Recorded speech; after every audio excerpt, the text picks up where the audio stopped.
Hello, this is Craig Peterson, and today we're going to show you how using Pace Pals makes it fast and fun to play the Breeders' Cup Classic. And that's right, if you understand the story of the tortoise and the hare, you can play the races. Today we're looking at the Breeders' Cup Classic, which is going to be run on November 5th at Churchill Downs. Alright, we talked about the tortoise and the hare. So what are Pace Pals? Let's take a look here. Oops. When you handicap the races, what you want to know is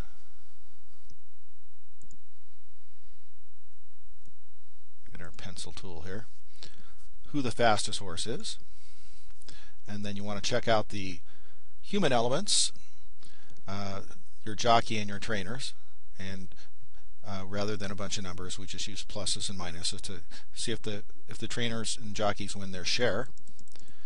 And then we're going to show you how the race shapes up, so you can see how many rabbits and turtles and foxes and hounds are in the race, and we use those to make it easy. With simply an icon, you can have an idea how the race sets up. And if you want to bet a horse that goes to the front, you're going to bet a rabbit, because those are horses that like to be in the lead.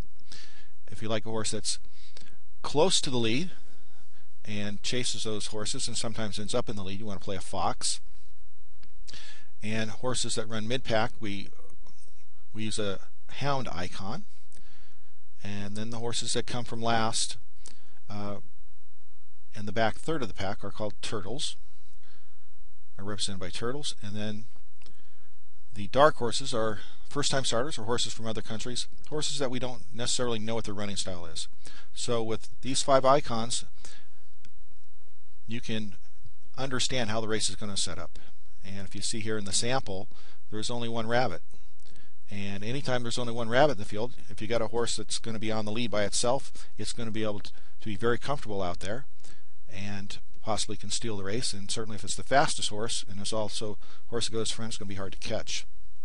We also take a look at which post positions are best, and those are also rated like the trainers and jockeys.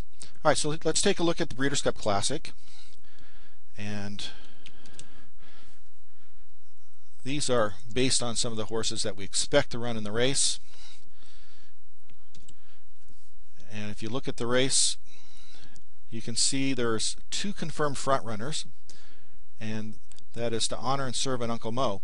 And as we said, the first thing you want to look at is who are the fastest horses, and off their last race, Uncle Mo and To Honor and Serve have run the fastest recent races. Their last race was faster than everybody else.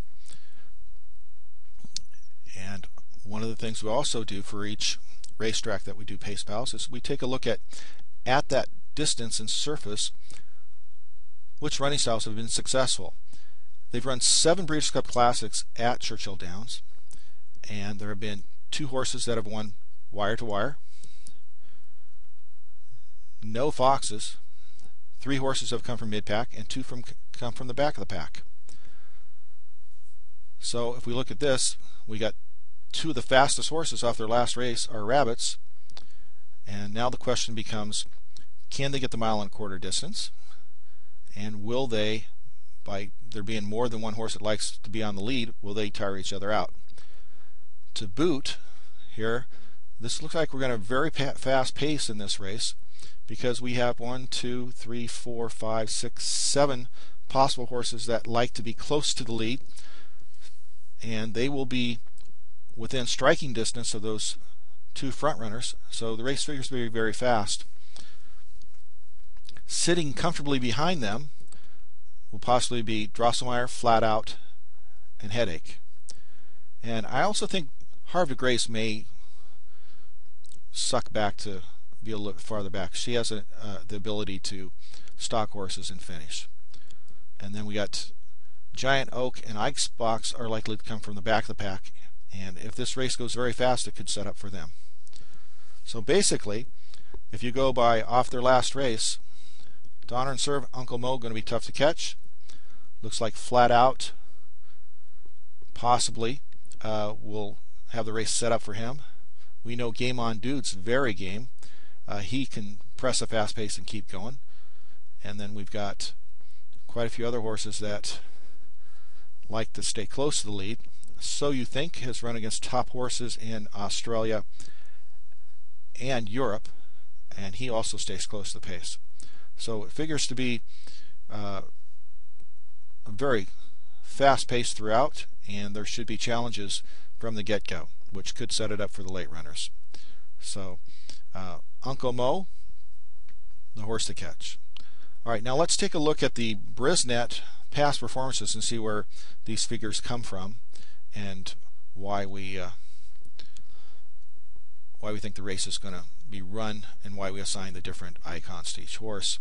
And as you can see here, in the Breeders' Cup, we do have the top trainers in the nation, and they are all, double pluses. They're excellent. As far as post positions, in the 7 Breeders' Cup Classics at Churchill, the rail has been good, has either been really good or really bad, basically. The 5 posts have been solid, and you've got about a 50-50 chance of going forward or going backward on the inside 7 posts. Actually, the outside posts have been best there. So if your horse does draw outside, and these horses are put in alphabetic order right now, they'll draw the post a couple days before the race. So don't be afraid of betting horses drawn on the outside, because they've actually run better than what their people have thought they'd run based on their odds rank. All right, let's quickly go to the past performances. Await the Dawn has won 5 of 7. Not quite as much money as some of these other horses. Been racing in Great Britain and Ireland. It's a 4-year-old, and it's racing in sharp form. Aidan O'Brien, one of probably the premier trainer in Ireland and Britain, and it's a good sign that he sends over this 4-year-old. Drosselmeyer, this horse is a bit of a grinder, and it'll benefit if they go very fast early. There's Flat Out. Flat Out, here you can see where it sits in the middle of the field and makes a late run. So that's what, if you're betting Flat Out, that's what your hope happens this time, is that those front runners are going to get tired and he's going to have the best late kick. Game On Dude, as you can see, is always right there when they turn for home, and right there from start to finish. And his name, he's well named. He's game. And Chantel Sutherland got her biggest score with this horse in the Big Cap earlier this year. Giant Oak, as you can see here are his finish positions in his last 6 races, and best he's done is 3rd. So might want to use him in the 3rd or 4th spot as a big price to get in the trifecta or superfecta. Harv the Grace, this is the filly, and she beat the boys in the Woodward very convincingly at Saratoga, and then she came back and just crushed, went back in against the fillies. She's won 5 of 6, with her own loss coming to blind luck by a nose. Larry Jones has had success running the girls against the boys in the Kentucky Derby. With 8 Bell, she ran 2nd at a huge price, and this filly never runs a bad race. And although she's been close, she has shown the ability. She has sat a little farther behind at times. So I think with all the speed in the race, you may find her a little bit farther back than what she's been against the girls, which could be a benefit this time. Headache is facing the toughest field he's ever faced. He comes off a good win at Hawthorne, much tougher spot for him. Icebox, recent races have not been his best. He's going to need to pick it up to beat these. He's going to be coming from last. Prayer for Relief is another Bob Baffert horse. Has speed, and he is going into Grade 1 company for the first time. Ruler on Ice,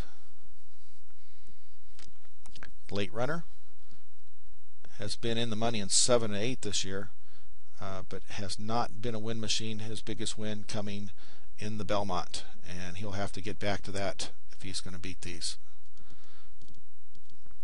So You Think. 12 and 19, $6 million in earnings. Top class horse in Australia, Great Britain, ran 4th in the Arc. This top class horse is going to make his first start on dirt. I think that's going to be tough. Stay Thirsty has won 3 of 7. Won the Travers impressively at Saratoga, and then was third behind Flat Out as the favorite. So he's got ability. He's a 3-year-old. He still has room for improvement, and is the stablemate of Uncle Mo, who is probably going to be the favorite in the race. To Honor and Serve. This horse is very sharp right now. Ran the best race of his career according to the Brisnet ratings, and you got to like the fact that he's doing well. He's a 3-year-old, another horse that could keep improving. And Uncle Mo, the champion 2-year-old who got injured and missed the Derby, and came back with a sharp race in the King's Bishop, missing by a nose, and then just crushed in the mud at Belmont. Continues to train well, and if he's back to 100%, we could see something special here. Alright, so that's how quick and easy it is to use Pace Pals, and we thank you for checking out our video, and we'll have some more for you, so keep watching.